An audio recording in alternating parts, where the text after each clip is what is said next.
Good afternoon, ladies and gentlemen. Shalom. I'm David Mencer, Israeli government spokesman. A quick update from me and then over to your questions on this Thursday, the 25th of July, day 293 of the October 7th war. To start with, the Prime Minister's historic fourth address to both houses of Congress in Washington, D.C. yesterday. The text of the speech is available on the Prime Minister's website. Also on the site are the Prime Minister's comments at the memorial service for the late, great Senator Joe Lieberman of blessed memory, also held yesterday at the Washington Hebrew congregation. I think all Israelis held Senator Lieberman with the deepest of affection and respect. Ahead of other meetings, which I will talk about in a moment, I wanted to share with you the other congressional leaders the Prime Minister has met already on this visit. Leaders of both houses, House of Representatives Speaker Mike Johnson and Senate Majority Leader Chuck Schumer, House Minority Leader Hakeem Jeffries and Senate Minority Leader Mitch McConnell.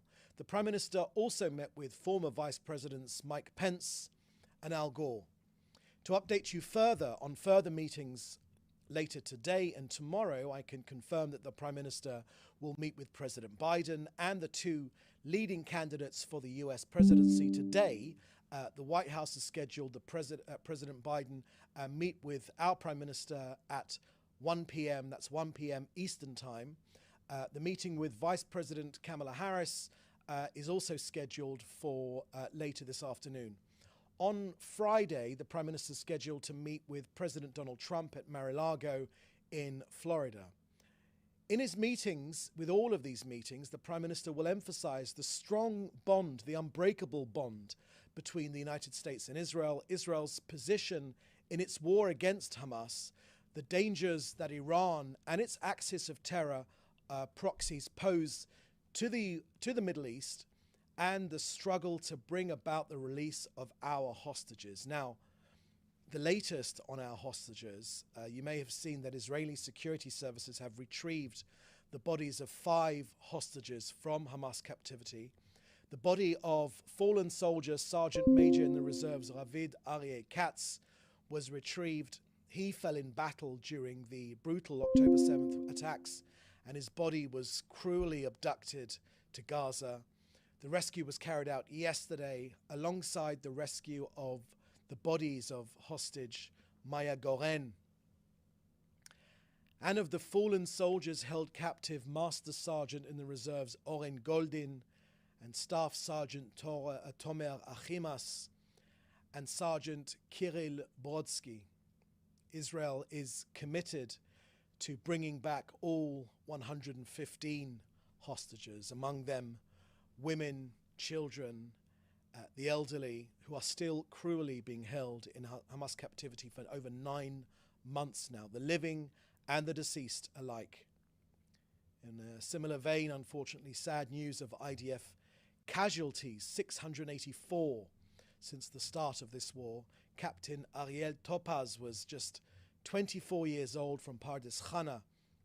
He died of his wounds after being seriously injured 11 days ago in the terror attack near Ramlah in central Israel. Doctors fought valiantly for Topaz's life in the days following the attack, but unfortunately he succumbed to his wounds. These are all, together with the bodies of our hostages, these are all devastating losses. All of us here in Israel send condolences to these dear families of our heroic fighters and our hostages who were abducted or who fell in battle from terror attacks, and of course our civilians. We embrace the bereaved families in their most difficult hour. We are committed to the testament of the fallen to continue to absolute victory over Hamas. May their memories of all the fallen heroes be a blessing forever.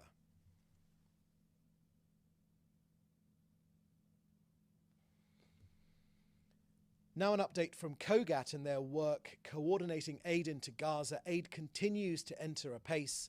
832,000 tons of aid have gone in, more than enough food for everyone in Gaza, 80% more than from before this war. Finally, we here in Israel were sad to learn of the passing of Sir Ken Jackson in the UK. Sir Ken was a chair of the trade union Friends of Israel. Sir Ken was a deeply committed Zionist. He loved Israel to his very bones. He stood for two simple truths: freedom and democracy. So Israel pays tribute to the passing of a great friend of Israel. That's the end of our briefing today. I will now take your questions, which you should put in the chat together with your news outlet. Thank you very much.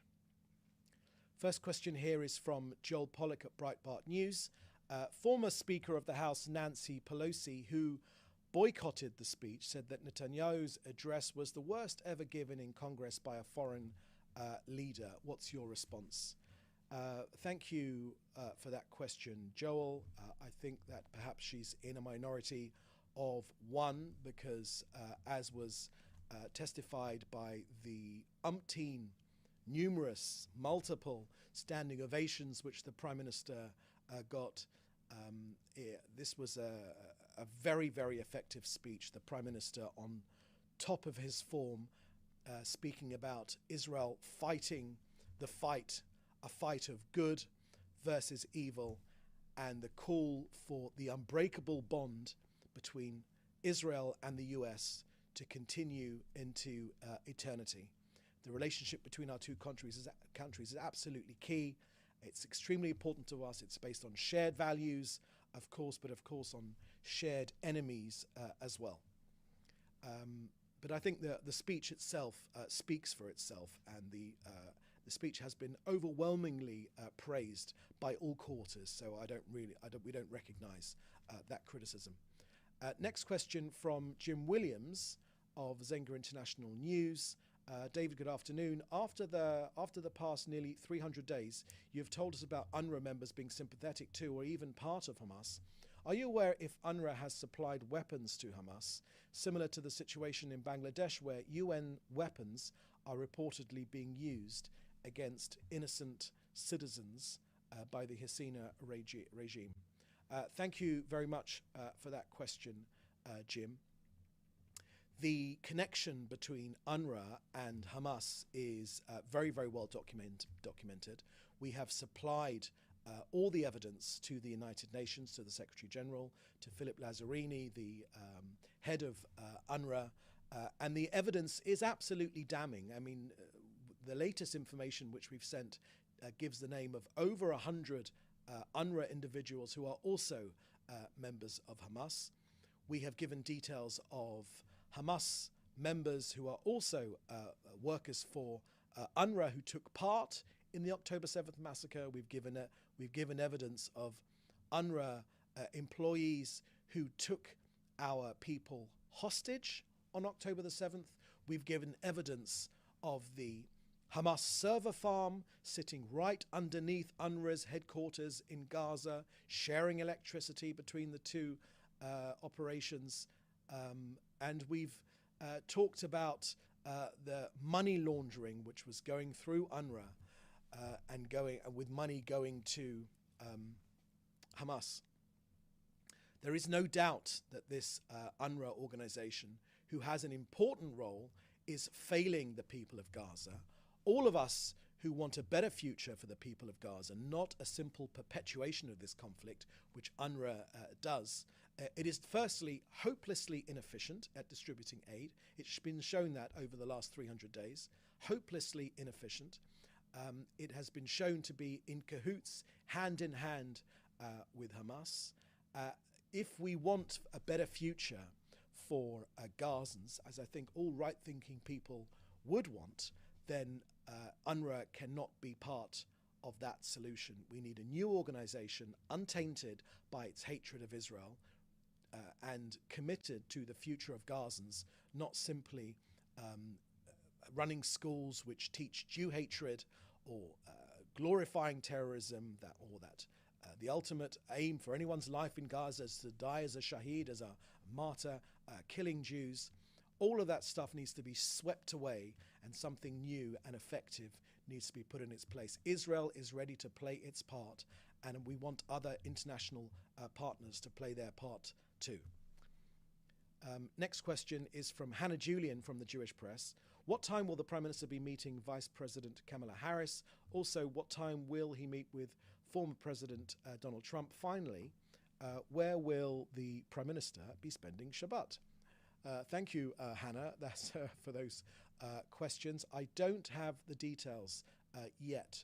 As soon as we do have the details of the timings of those meetings, we know the meeting is 1 o'clock with President Biden. The other meetings I don't have the timings on yet, and I haven't got the answer to the final question which you asked about where the Prime Minister will be spending Shabbat. I can tell you that the Prime Minister will be flying home immediately after Shabbat, but I haven't got details of where he will be spending Shabbat. As soon as we have that information, we'll share that with you. Isabel Kirshner, I think it's Kirshner, from the New York Times. Thank you, David. Yes, it is indeed Isabel Kirshner. Could you please give us the latest numbers of soldiers and civilians killed in the north of Israel by fire from Lebanon since the October 7th? Yes, thank you for that question, Isabel. The latest figures we have are 30 casualties. That includes civilians and soldiers. After this meeting, I'll be able to give you the breakdown between the two. We know that around 6,800 rockets, projectiles, suicide drones have been fired by Hezbollah at us here in Israel. And we know that almost 200,000 dunams of land has been burnt by these Hezbollah attacks. Just a reminder that there is no the situation between Lebanon and Israel, there's no territorial dispute. Israel withdrew precisely to the blue line, which was endorsed by the United Nations, so there's no territorial dispute. The efforts by Hezbollah now are simply Jew hatred.